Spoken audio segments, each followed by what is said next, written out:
안녕하세요. 결혼한 지 10년이 좀 안 되는 40대 초반의 여성입니다.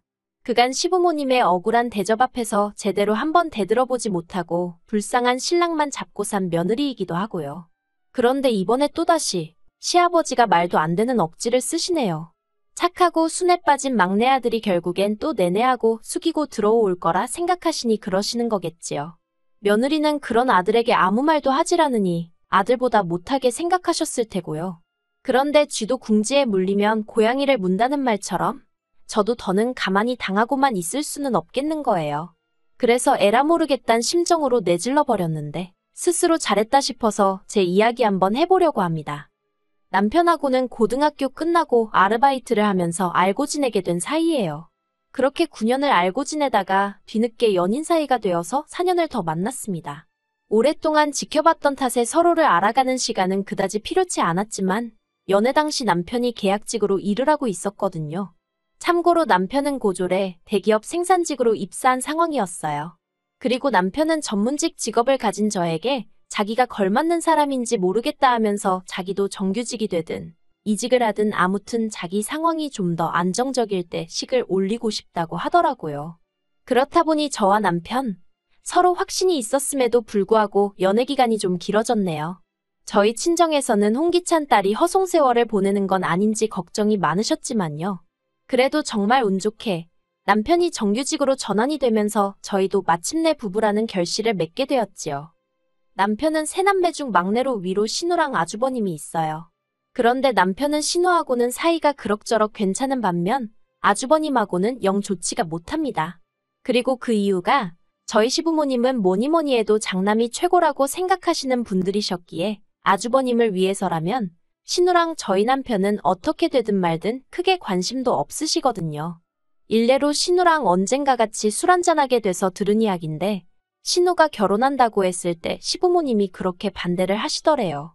그리고 그 이유가 알고 보니 그 무렵 아주버님이 대학원에 가겠다고 난리도 아니었는데 그때가 저희 시부모님은 하시던 사업을 몇 번이나 망하시고 마지막으로 동네에서 작은 식당을 하고 계시던 때였던 거지요.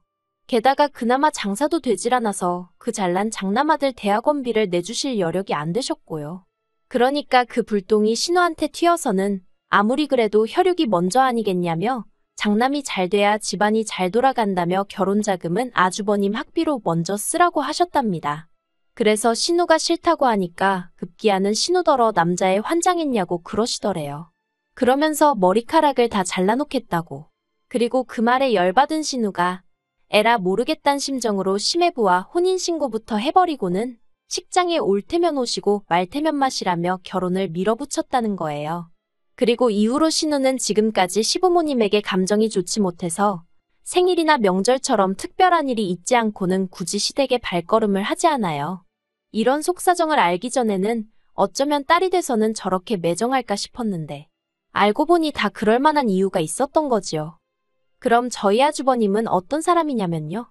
솔직히 제가 결혼 전부터 시작해서 남편이나 신우에게 아주버님 때문에 받은 차별이라던가 여러 이야기를 듣긴 했지만 저에게 직접적으로 준 피해는 없었거든요. 일부러 저를 골탕 먹이고 그런 것도 없었고요. 그래서 원래는 딱히 나쁜 감정 같은 건 없었어요. 그런데 며느리가 돼서 옆에서 지켜보니까 시부모님이 자식 셋을 대할 때 달라도 너무 다르게 대하시는 거예요. 결혼자금 이런 건 말해 뭐 하겠어요. 신우 자기가 모은 돈 갖고 시집 갔고 저희 남편도 시부모님 도움 하나도 안 받고 저랑 결혼했는데 아주버님은 1억 받아 장가 가셨단 소리 듣곤 솔직히 황당했던 게 사실입니다. 하지만 이거야 시부모님이 당신 재산 그렇게 쓰시겠다는데 자식은 물론이고 며느리인 제가 뭐라고 하겠어요. 그냥 속으로 서운하다 생각할 뿐이었죠. 하지만 정말 저를 빈정상하게 했던 건 시부모님이 먹는 걸로 자식들을 차별하신 거예요. 예를 들어 저희 부부나 신혼애가 시댁에 가면 그냥 냉장고에 있는 반찬 꺼내서 대충 차려 먹는 식이라면 아주버님네가 시댁에 가면 상다리가 부러질 만큼 그리고 그 위에는 한우부터 시작해서 온갖 육해공산의 진미가 다 올라가더라고요. 한마디로 저희가 평소에 먹는 반찬은 아주버님 밥상에선 감히 올려선 안 되는 음식이었지요. 그리고 더 열받는 건 그렇게 차별을 하시면서도 시쳇말로 잡일 막일 심부름. 온갖 기사 노릇이 필요할 때면 저희 남편을 찾으셨다는 거예요. 순에 빠진 남편은 시부모님이 뭐라도 말씀을 하시면 뒤에서는 궁시렁거릴지언정 앞에선 싫다 소리 한번 제대로 못하고 시키는 대로 했고요. 그리고 그 꼴을 옆에서 보고 있는 제 속은 타들어갔지요. 말이 나와서 말이지만 무슨 좋은 꼴을 보겠다고 그런 취급을 받으면서도 막말로 시부모님을 끊어내지 못하나 싶을 때도 많았어요. 얼마나 답답했던지 오죽하면 언젠가 제가 남편더러 그러지 말고 막말로 당신도 한번 들이받으라고 한 적도 있다니까요. 그런데 남편 반응은 그래서 뭐가 남겠냐입니다. 하루가 다르게 나이 들어가는 시부모님 염장질러서 우리한테 좋을 게 뭐가 있겠냐면서 자기가 따지고든들 딱히 뭐가 달라질 것 같지도 않다나요. 사실 남편 말도 일리는 있었던 게 시부모님 두 분 다 누가 더하고더라고 할 것 없이 성격이 보통이 아니셨어요. 그러니 그렇게 종부리듯 하고도 고맙다 소리는커녕 욕만 바가지로 하셨겠지요. 그렇다고 막말로 나한테 사과 좀 해주세요 하고 싶은 것도 아니었으니 그냥 마음을 비우고 살게 된 것 같아요. 아무튼 신혼에는 어떤 생각으로 살았는지 몰라도 적어도 저랑 남편은 우리는 우리끼리 잘 살면 된다 그렇게 생각했네요. 그런데 시아버지의 허리디스크와 시어머니의 간암이 연달아 발견되면서 상황이 생각지도 못한 곳으로 흘러갔습니다. 그리고 시아버지의 허리디스크도 상황이 좋지 않았지만 진짜 문제는 시어머니셨지요. 간암이 원래 소리 없는 침묵의 암인이었더니 하더니 이미 손쓸 도리가 없었거든요. 그래서 발견되고 한 달도 되지 않아 세상을 떠나시대요. 그리고 시아버지도 허리디스크 수술을 받으셨습니다. 다행히 수술과 입원 과정에서 간병인을 썼기에 자식들이 크게 고생은 안 했어요. 물론 저나 저희 남편이야 잔심부름 때문에 이리저리 불려다니긴 했지만 매번 당하던 일이라고 표현해야 할지 아무튼 그래서 그럭저럭 넘어갔다 싶었지요. 그런데 상황이 예상치 못한 곳으로 흘러갔습니다. 이제 시어머니도 돌아가시고 안 계신 마당에 시아버지께서 수술까지 하시고 나니 아무래도 거동도 불편하시고 여러 가지로 버거우셨던 모양이에요. 급기야 합가 이야기를 꺼내셨거든요. 그런데 어이없게도 그 대상은 바로 저희 가족이었습니다. 저희랑 합가를 하고 싶으시다는 거예요. 당연히 싫었고 안 된다고 했어요. 그리고 고맙게도 신우까지 나서서는 시아버지더러 말도 안 되는 소리 하지 마시라고 그 잘난 장남도 따모하냐면서 장남이랑 사시라고 아주 난리를 쳐주었습니다. 게다가 거기서 그치지 않고 아주버님한테도 전화해서 그만큼 지원받아서 그 정도 해놓고 살면 자식돌이는 하라고 네가 사람이 맞긴 하냐 하면서 악을 썼더라고요. 그런데 그래도 전 평소에 아주버님이 경우는 있는 분이라고 생각했는데 시아버지 일로 만나자 해서 나갔더니 무슨 말 같지도 않은 소리를 꺼내왔습니다. 한다는 말이 자기가 계산을 해봤는데 이제껏 시부모님이 자기한테 해주신 지원이 돈으로 환산하면 4억쯤 되는 것 같다면서 자기가 그 돈 토해낸다고. 저희 남편이랑 신우한테 1억 3천씩 줄 테니까 그거 받고 시아버지 똑같이 나눠서 봉양을 했으면 좋겠다는 거예요. 그리고 그 말이 끝나기가 무섭게 신우가 아주버님더러 제정신이냐고 악다구니를 썼어요. 그럼 네가 우리 그 시절로 데리고 돌아가서 대학을 보내줄 거냐? 결혼할 때 돈을 보태줄 거냐? 이제 와서 그깟 돈으로 뭘 하라는 거냐면서 정말이지 틀린 말 한마디 없이 퍼붓더라고요. 그리고는 아주버님한테는 받았을 땐 이런 날이 올지 몰랐냐면서 네가 책임지라 하더니 저희 부부한테는 행여나 아버지 모신다고 하지 말고 니들이나 니들 인생 즐겁게 살라고 하대요. 모시고 사내 어쩌네 하면 자기랑 영끈을 각오하라면서요. 그런데 그 일이 있고 얼마 후 이번엔 시아버지가 직접 저희와 신우를 부르셨어요. 그리고는 하시는 말씀이 그간 아주버님한테 지원해 주셨던 돈을 전부 다 돌려받으셨다며 죽을 때 그걸 저희에게 나눠주시겠답니다. 그러니 저희더러 일단은 번갈아 가면서 당신을 모시라고요. 그러자 신우가 정말 지긋지긋하다면서 시아버지더러 아니 그렇게 평소에 장남 없인 못 산다 해놓고는 이제 와서 우리한테 이러는 이유가 뭐냐고 따지고 들더라고요. 그러자 시아버지 하시는 말씀이 그 집은 맞벌이도 하고 애도 둘이라서 당신이 힘들 것 같답니다. 그리고 그 이야기를 들은 신우가 여기 일 안 하는 사람이 어딨냐고 받아쳤어요. 신우 말대로 저희 부부도 맞벌이, 신우네도 맞벌이였거든요. 다만 아주버님네랑 차이가 있다면 저희나 신우네는 자식이 하나뿐이라는 거였지요. 그러자 시아버지가 신우더러 너 잘났다며 화를 내시더니 뜬금없이 그 불똥이 저한테 튀었습니다. 시아버지께선 갑자기 저더러 너는 시집와서 한 게 뭐가 있냐며 아들을 낳은 것도 아니고 도대체 정신머리를 어디다 두고 살았길래 시어머니가 그렇게 될 때까지 몰랐냐는 거예요. 며느리가 돼서는 시어머니 건강 하나도 못 챙기고 정말 화가 나신다나요? 그리고 그 소리를 들으니 마치 망치로 뒤통수를 한 대 맞은 것처럼 정신이 들었습니다. 며느리가 저만 있는 것도 아니고 엄밀히 말하면 맏며느리인 형님한테 먼저 책임을 물으셔야 하는 거 아닌가 싶고, 그래서 왜 저한테만 이러시냐니까 그냥 저 하는 꼬라지를 보면 답답하고 속이 터진답니다. 밑도 끝도 없이 또 욕을 먹고 있으니 정말 부하가 치밀고, 솔직히 원래도 시아버지한테 제가 정이 있고 그런 것은 아니었지만 어른이나마나 정말 꼴도 보기 싫어지대요.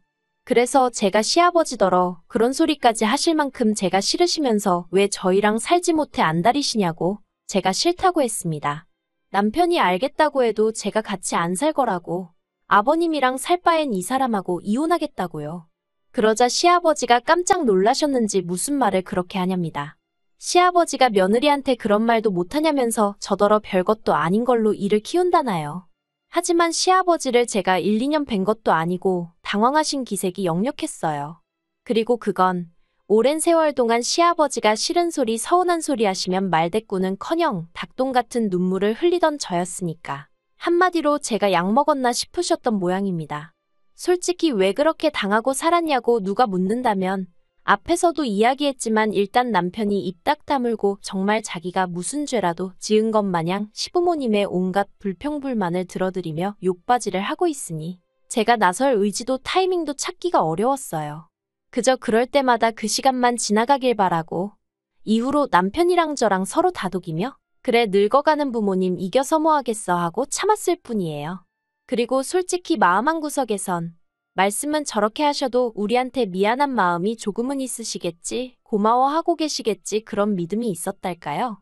그런데 이번에 시아버지가 저에게 하신 말씀은 그간 제 일마리기대를 깨부시기에 충분했고, 까놓고 말해서 제가 나중에 무슨 부귀영화를 누리겠다고 그 푸대접을 또 받으며 살아야 하나 싶더라고요. 그래서 절대로 안 모신다고 그러곤 남편한테 선택하라 했습니다. 시아버지 밑에서 머슴마냥 평생 빗자루로 얻어맞으며 살 건지 저랑 같이 살 건지 말이에요.